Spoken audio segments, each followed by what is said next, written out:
নিজের চোখে দেখা। কিছুদিন আগে একটা জানাজা পড়িয়েছে, খোদার কসম করে বলছি, 6:30 ইন্তেকাল করেছে। হসপিটালের বিল দেনেওয়ালা নাই, 4 সন্তান। অ্যাম্বুলেন্সে ঘরে ঘরে আসবে, 1000-1200 টাকার বিল দেনেওয়ালা নাই। কি বুঝলেন? ক্ষণস্থায়ী দুনিয়া। মুমিনের কম থাকলেও আমি বলি, কেউ যদি এসে বলে হুজুর একটু দোয়া করেন, খুব পেরেশানিতে আছি, আমি তার হাত চুমু খেয়ে বলি তোমাকে মোবারকবাদ, আল্লাহ তোমাকে ভালোবাসে। পেরেশানি তো মালিক দেয়, এই জন্য এটা রহমত মুমিনের জন্য। পেরেশানি দেয় যখন ফেরেশতারা বলে আল্লাহ চাইতেছে চাইতেছে, টাকা পয়সা চাইতেছে, বলে এটা কি?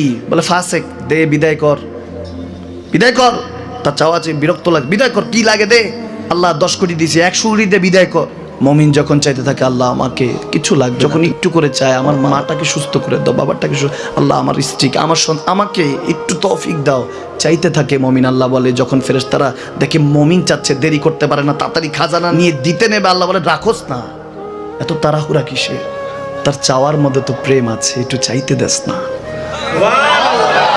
থাকুক না মুমিন আর একটু পেরেশান, থাকুক না, থাকতে দেস না, একটু থাক, একটু থাক। পেরেশানিতে রেখে আল্লাহ মজা নেয়, মহব্বত নেয়, মুমিনের অন্তর থেকে খুশবু নেয়। আল্লাহর বড় মায়া, মুমিন যখন চায় আল্লাহ তখন মায়ার নজর নিয়ে তাকায়, হায় হায় আমার বান্দা, সুবহানাল্লাহ।